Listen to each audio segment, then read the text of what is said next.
think about your closet and how when things get really messy, you feel like your life is messy walking into that because you can't make sense of what's going on. And so it feels like finances are the same thing. Like you got to clean up your closet every once in a while. You got to keep it consistent, stay on top of it because it can really get out of control if you leave it there unattended. And so getting the right systems and tools in place is really key.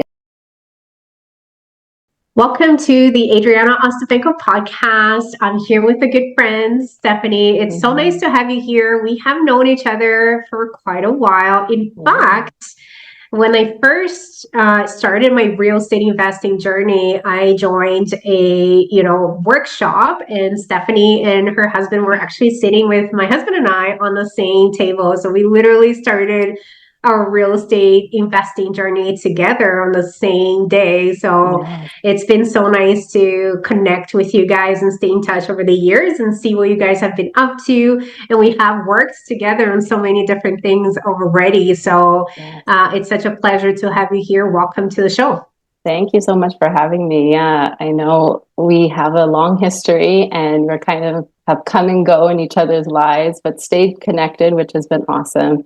And it's been so nice to watch your journey. And now for me to kind of be more, into the real estate investing community more consistently now, it's nice to kind of be back here with you. And thanks for inviting me on.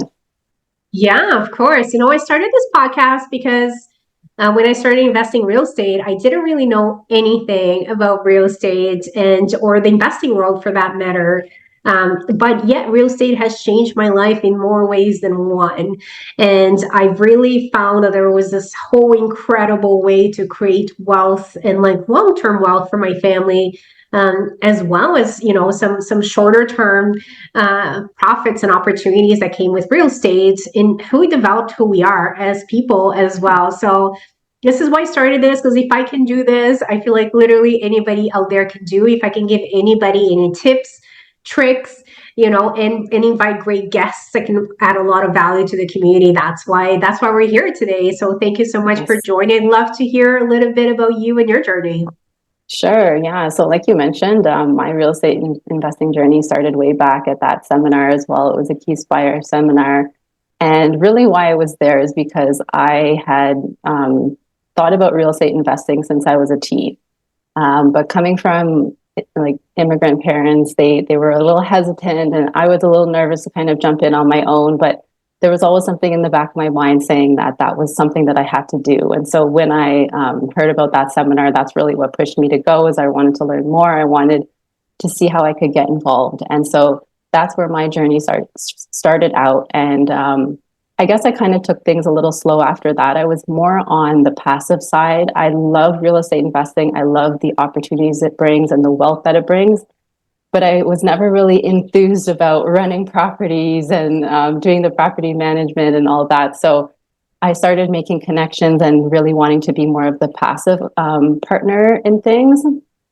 And I guess I kind of went off on my own and did a little bit of real estate investing myself.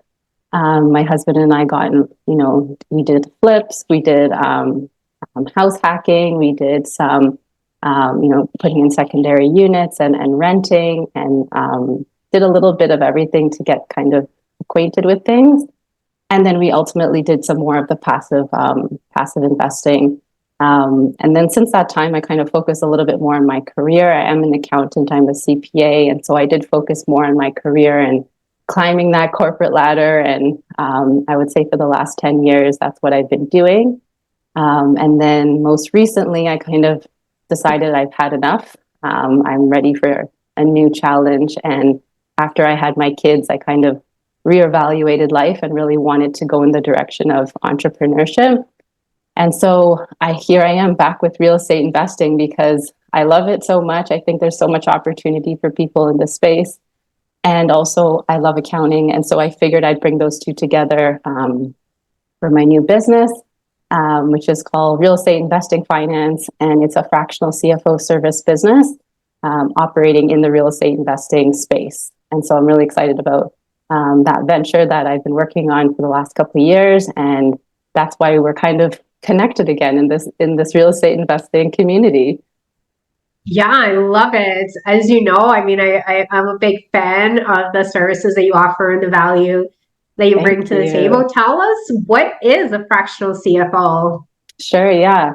So essentially, every company really has someone that's in charge of the financial structure, the financial operations and systems, and that's a chief financial officer, the CFO.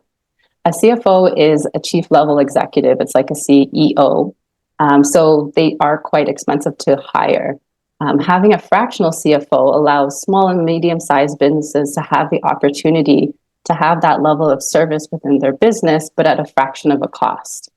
So I think this is really important for the real estate investing community, because I feel like with the amount of wealth that they're built with, the amount of wealth that these businesses are building, they have large assets that they're managing. There's a lot of financials that are going on behind the scenes. And so they really need this insight and strategizing and planning and risk mitigation that a CFO can bring to the table.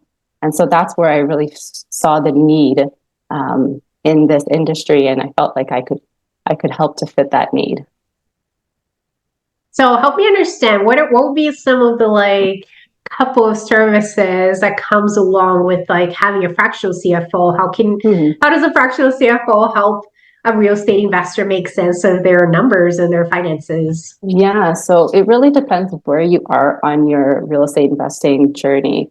What I tend to do is I really try and understand where somebody is, and I try and understand where they want to go. And ultimately, my job is helping them get there through their finances. And so, the number one thing that you really want to make sure your client is aware of is what's actually going on in their business. What is actually going well, what's not going well, what is something that is creating the profitability versus what is something that's driving you away from profitability. And so it's really getting them to understand their numbers. That's the number one thing. The second, which is very crucial for real estate investors, is cash flow management. And so that's one of the core services that I offer at every level of service, that service level that I have, is making sure that we're tracking cash flow on a monthly basis and understanding money coming in, money going out, and any projections that we can do to really understand if we're going to be in a shortfall and how can we plan for that. And then some other higher level services that I can offer are consolidations, where you have multiple businesses or multiple properties, but maybe you're not able to see how everything's doing all together, and sort of bringing it together and talking about it as a total portfolio. I also help with investors. So if you have investors in your real estate deals, how can we present numbers to those investors so they really understand what they're investing in? They can understand the value that you're bringing to the table, and helping them to stay engaged and basically become investors for life. So there's many areas of the business that a fractional CFO can help with. It's really understanding that specific business and what they're doing and where they want to go. And that's basically how I build my services around that. I'd say that like financial education is unfortunately not, something that we're taught in school as well as we Yes. really should have. Um, Yes. from the basics of like, how do you manage your personal finances? How do you manage Mm-hmm. credit? How do you keep, track of income and expenses? In fact, I feel like finances specifically is quite stressful for a lot of people, and we tend Yes. to procrastinate, ignore, instead of like Put it diving off. in and Yeah. understanding.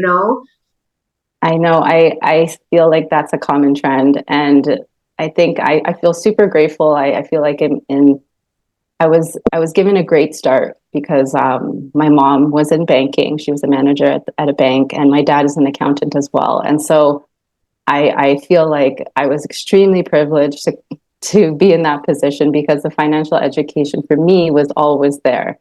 It was in our house. It was in conversations. I was there at the table. I was hearing it all. It was an open book. And I think that's very important. That's something that I try and do with my kids as well, bringing the financial awareness, just as this is regular speak. Like, this is how we speak. We talk about money.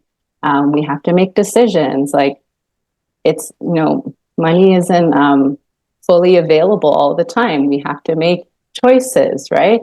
And it's getting getting your kids involved in those choices, letting them understand that where does money come from?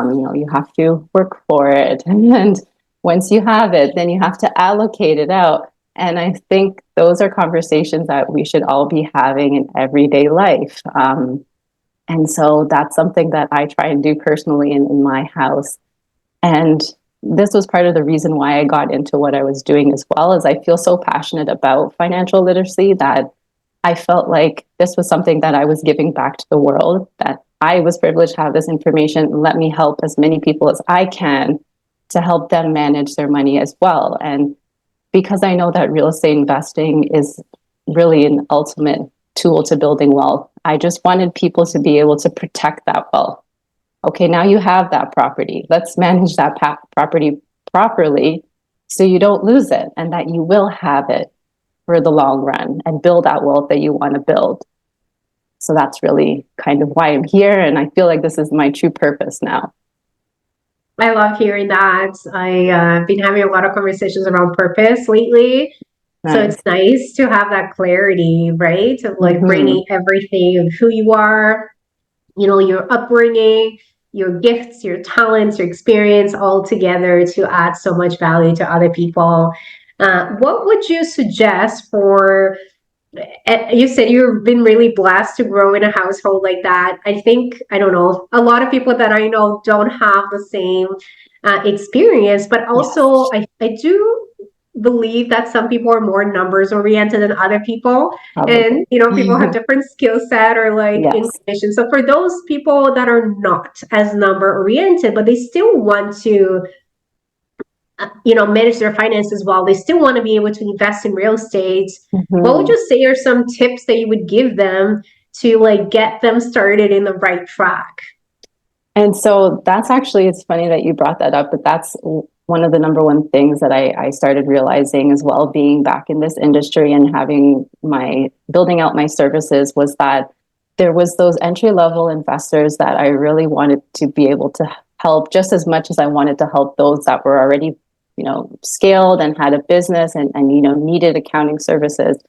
And so I think that there needs to be a service out there, and I'm actually in the process of building this, where newbie real estate investors can get access to the knowledge that they need to hit the ground running right from the start. And so I am building out a finance program for beginner real estate investors, where I'm hoping to take them through like the money mindset that you need to have right from the start, the systems and the tools that you need to have in place, the bank accounts, the spreadsheets, the tools, so that you have everything ready and available and ready to go, and the education behind it for when you get that property. Because you will have to, at the beginning, you will have to put some time in to managing that property. And as much as you might not like the numbers, you do have to get acquainted with them, because the numbers tell you so much. You can't just ignore them. And so at the beginning, you will have to sit down with a spreadsheet and plug in your numbers and really understand what's going on in your property. But then eventually, as you scale, maybe you have one to three properties and you understand the numbers, but you're now kind of stepping away from the day-to-day management of it, hiring a bookkeeper, getting a CFO, right? And having your professionals behind you, supporting you in that business and providing that insight that you still need to make decisions. That's my suggestion. I love it. Education's a big one. Like, we know this is how we started in real estate. Let's go get educated to see how this all works.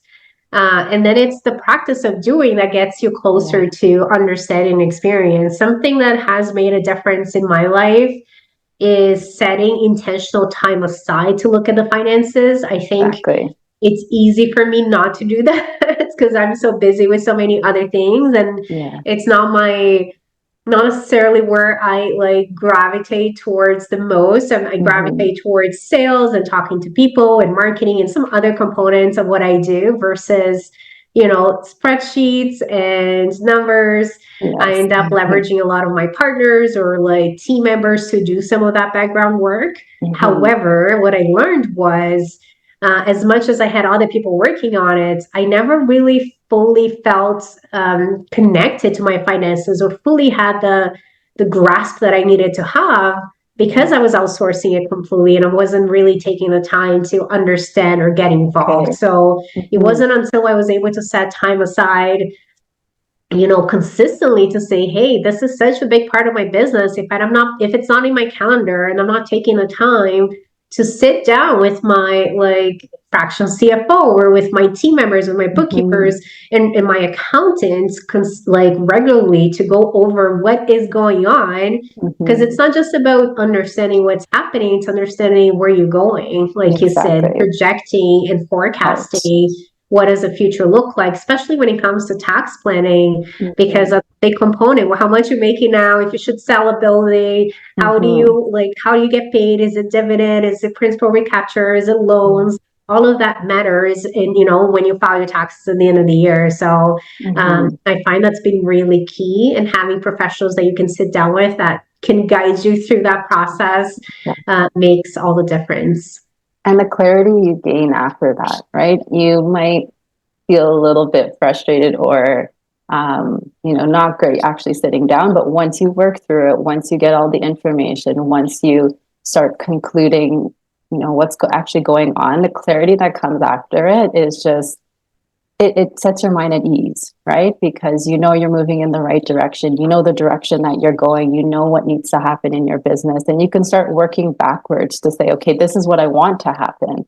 Well, what do I have to have in place right now for that to happen, right? And you just start breaking things down, and goals become much easier to achieve because you have all the information available to you. Honestly, getting organized alone, it's a massive deal, just that alone just brought so much lightness and just clarity around everything that we're doing. Especially again, things financially can fall behind so fast. As you know, we have bookkeeping services that we offer, and most clients that come to us, they're, 12 months, sometimes 24 months behind in their books, and needs a lot of stuff to reconcile receipts. And it's just so messy that's how their minds feel as well. They come to us and they just feel frustrated and, disorganized and chaotic. And it takes that process. However, it's the most incredible feeling when you do get caught up and you are all organized. And now you're just continuing maintaining that process, and you can build upon it to get even more skill sets and more planning in place. Yeah, I feel like what I think of when I try and think of a comparison, I think about your closet and how when things get really messy, you feel like your life is messy walking into that because you can't make sense of what's going on. And so it feels like finances are the same thing. Like you got to clean up your closet every once in a while. You got to keep it consistent, stay on top of it, because it can really get out of control if you leave it there unattended. And so getting the right systems and tools in place is really key. And so I know you mentioned your bookkeeping services as well. And I think that having the right systems and tools in place where you're able to know where to save your backup, know where to save your documentation, how to save it. And you have to find a system that really works for you, because what might work for you doesn't work for someone else. Maybe someone's really good at loading everything onto a Google Drive, whereas others might want to use something like a system such as Dext, which is a receipt bank. And so it really depends on what works and that makes sense for you. And I think that finances are very personal, and it's the same as personal finances and business finances. You need to work with a partner or a finance partner that's going to work with you to find the system that works the best for you, and that's going to keep you consistent and accountable to doing it every single month. I love that. I had an accident on my hand. I think you know about that back in October, and went from being fully operational to all of a sudden in the hospital, couldn't do anything. I was in pain and painkillers. Crazy. And I remember I had around those times I had some payments I had to make. I do payments for my team members. I had to send out some payments, and and there was a process of I had gotten so organized that the information was available somewhere. However, there was nobody else that had the capability of making those payments outside of myself. Nobody else had access to the accounts the way that I did. Mm-hmm. Or it would have to have several different people would have to get mobilized to do that. So Okay. it just brought up so much of that of like, okay, what if I was like completely, in a place that I couldn't do anything? I was still texting with my other hand and still calling people. But what if I couldn't? Yes. What would happen in that case? So especially when Mm. you're running an investment company, being aware and implementing the right systems and ultimately having some of those things in mind, that things can happen. And Mm-hmm. where is the information and who would have access to it and who can kind of take over some of those responsibility and tasks. It's so important to discuss. Yes, and you definitely need to look ahead to those type of things. And it's just the same with your property management, right? Because you never know what might happen with your properties either, right? Like there's obviously planned expenses that come up, but there's always unplanned expenses as well. And so I think forecasting, and again in my mind, is something you do in everyday life. Like you do it for your groceries, you do it for your finances, you do it for your healthcare, you do it for everything. You should always be looking ahead to see what's coming next, right? Because when you're able to do that, there's less surprises, right? There's less areas of risk. There's less areas where you feel like you may be put in a position where you can't get out of it, right? And so that's something that I always encourage everyone to do, and really my clients to do as well, is that we're not just going to look at what just happened. We're going to look at what's coming up next, right? And where we need to be in order to be in the right position and to protect ourselves for the future. So yeah. Let's talk money mindset here for a second. Sure. Do you have a specific like belief system around money? That's a good one. I don't think I've ever really tried to, summarize that in my head. I just think that money management is very personal, and I think you need to unravel how you view money, like from your childhood, and how you've brought that into adulthood. Because I feel like there are money habits that you potentially come up with over time, and whether that be from your parents, whether that be through your teenage life. And I feel like you need to sort of unravel how you view money to begin with. And I would say the way I view money is, I think for me it's a tool, for to unlock freedom. That's kind of how I think about it. I'm not really one to want to amass all of it. I'm more a careful spender. I think I like to put my money where I'm going to enjoy it. And so I tend to not really purchase things like, maybe items, because I rather go on a nice vacation and really see the world. That's kind of something that I've always been very passionate about. And so you have to kind of know yourself. You have to know that what brings you joy, and make sure that that's accounted for when you're managing your money, right? Because I feel like there's this common misconception that money management means that you're strapped down and you can't spend anything and you have to suffer. And I just don't think that's something that anybody should be doing, right? Like, this is your life to live, and so you should enjoy it, right? And so that doesn't mean go and spend everything you have either. It means being intentional about the way you spend it. And for me, it's always been spending it on experiences, and continuing to invest and continuing to create multiple income streams to kind of then pay for my lifestyle, pay for my time freedom. And that's kind of been my strategy. I would say since I've started working and investing, that's what I've been doing. I think that's a good point. I do think like when people think like money management, they think budgets and they think being like restricted, Restricted, yes. with what they can spend and having to count and like, Yes. can I do this? But your budget should reflect your lifestyle. Like it should reflect what you want to spend money on, not what, I mean, there of course are areas that you have to spend money on. Obviously, there's going to be housing, there's going to be food, but at the same time, there has to be something in there that brings you the joy, or else how can you stay consistent, right? You're not going to stay consistent because you're not going to want to do it. Yeah, I think it's more like changing your mindset to like intentional spending, right? And Yes. taking the time to have the conversations, not just yourself, but with your family. What is our priorities? Where do we want to Okay. spend money and time? Because you could make some decisions. Do you want to work more and make more money so you can buy more things? Or do you prefer to, potentially make a little less, but spend that time with the family or with doing an activity that you enjoy more? That's really a conversation of priorities and alignment and like goals that you have.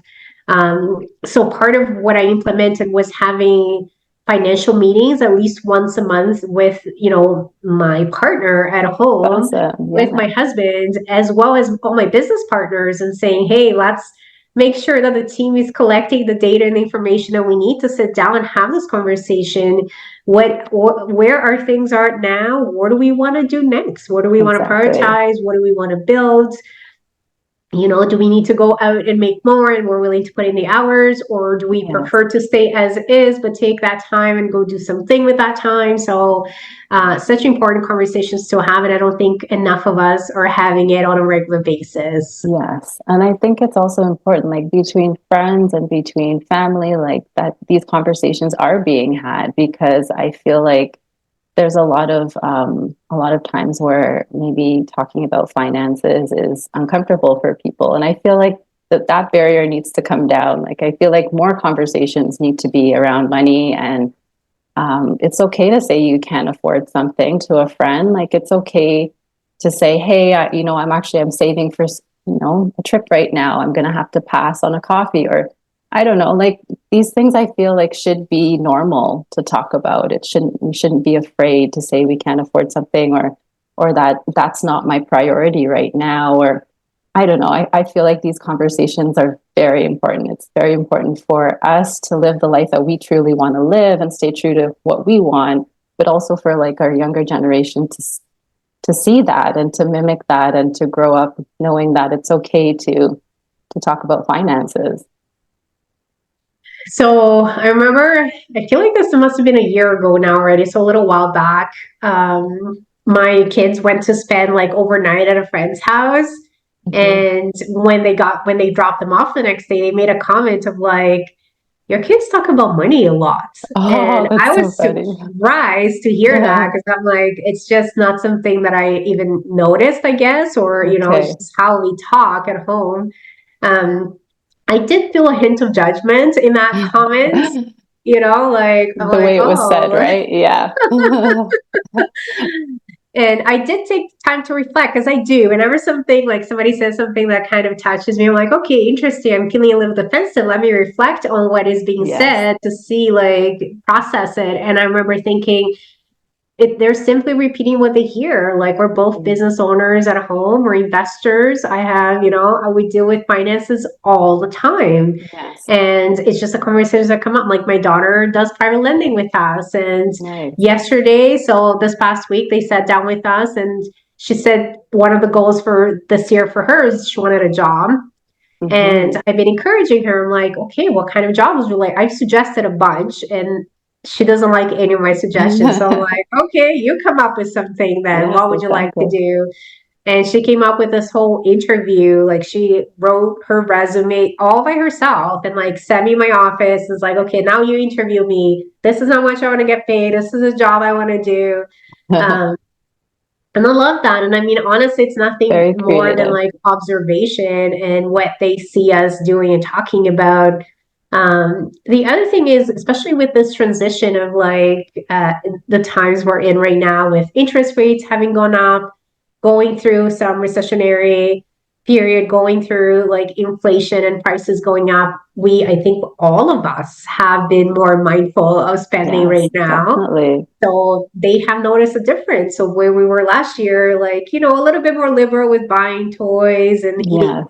to like, hey, right now we're being mindful about our money.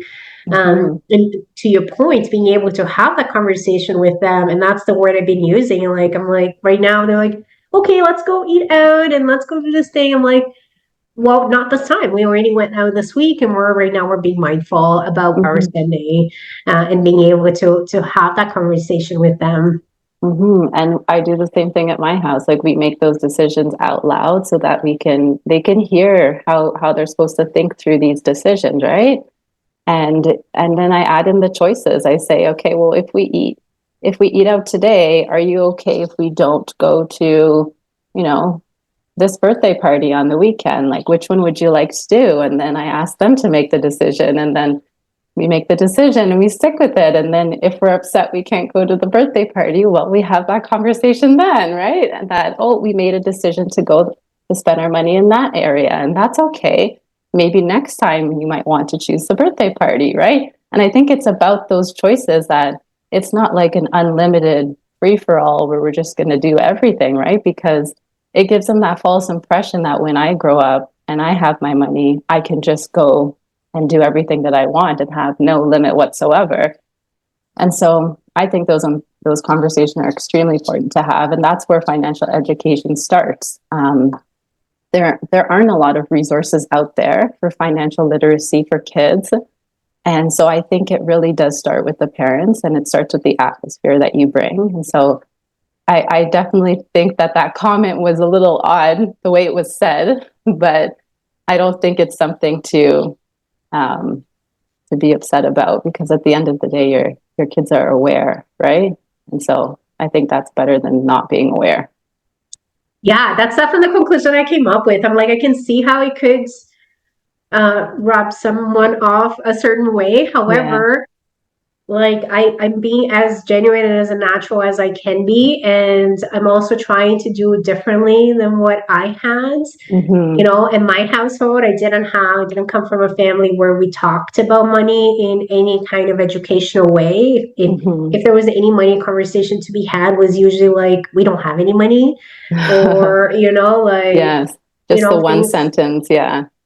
Yeah. So there was not a lot of like conversations about education. We don't come from an investing family. We come from humble beginnings. So I'm really trying to do something different here and have those conversations out loud and normalize talking about money and normalize having dreams, because that's how I started.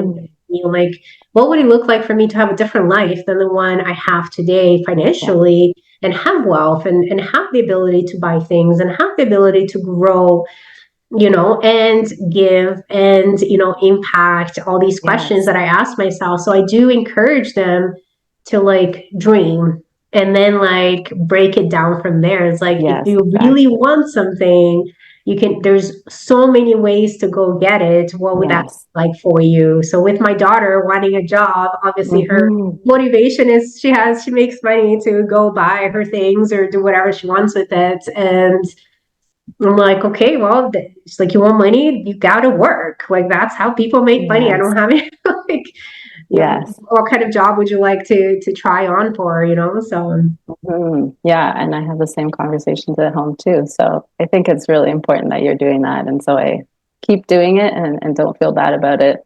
Mine are still really little, so the conversations we have aren't as I guess detailed as that, but I am still surprised when some of my teachings come out. I did have my daughter say to me the other day that she was done with a pair of shoes and she was ready to sell them so she could use that money to then purchase something else. And so I was like, oh, that's so resourceful of you, right? Because she's heard me say it before, that like, if something is in good condition, why would we throw it out? Somebody else can use it, right? We could sell it, we can give it away, we can give to someone who needs it. Like, there's other ways to to repurpose an item, and then if you do sell it and you get that money, well, then you can choose to do something else with it. Now you have something, something from that item, and how great is that? And so I was she's 4, and so it was awesome that she came to that conclusion, and I was like, yes, my teachings are rubbing off. So it's good. They do. They're literally like little mirrors of us. A little scary. Yeah, Um, this has been so fun talking to you as always. I tend to end the podcast with a question that I ask every guest. sure, Um, and then once I ask you this question, we're going to go into how people can get involved with you, and I'll let you share sure. where people can find you. But my last question is, if you had the world's attention for 30 seconds, what message would you share with everybody? Of course, it would be on financial management and financial literacy because I think it is the key to financial independence. And I think everyone should be financially independent. And so I would encourage everyone to invest in their financial education to really understand and learn about how finances work, how to manage your money mindset, and to understand your spending and to be intentional about your spending. And then ultimately take that to the next level and create income streams, multiple income streams, invest in assets. And I feel like the world is there's no limit. So I think it all starts with the education. I love it. How can people get involved with you? Where can people find you? Yeah, so I am on Instagram at reifinance.ca. So REI is RealEstateInvestingFinance.ca. That's also my website, so you can check me out there. I love to help real estate investors since I am one myself, and would love to help with any sort of financial management, whether it's you're a beginner real estate investor. I have a course that I'm currently working on that I'm hoping will help you. If you're looking for CFO services, a fractional CFO, I'm happy to help with that. And then I also am connected with bookkeepers and tax accountants that are in the real estate investing space. So if you're looking for sort of more of a full financial management package with CFO services, bookkeeping, and tax accounting all together, or mix and match those services all together, feel free to get in touch with me, and I'd be happy to build something that will help serve your business and give you that financial clarity. Amazing. Love it. Wishing you the greatest success here. Again, so much value. Everybody reach out to Stefanie, find out more about what she does and how she can help you and your business grow in knowledge and practical ways as well. Thank you so much, Stefanie, for joining this episode. I'm Thanks wishing for you a having me. wonderful rest of your day, and I'm sure Thank we'll be you. talking very soon. Yes, thank you so much, Adriana. Appreciate it. Thank you. Make sure to subscribe and like this episode, as well as share for more amazing info on how to grow your wealth and how to, grow your financial literacy. Until next time.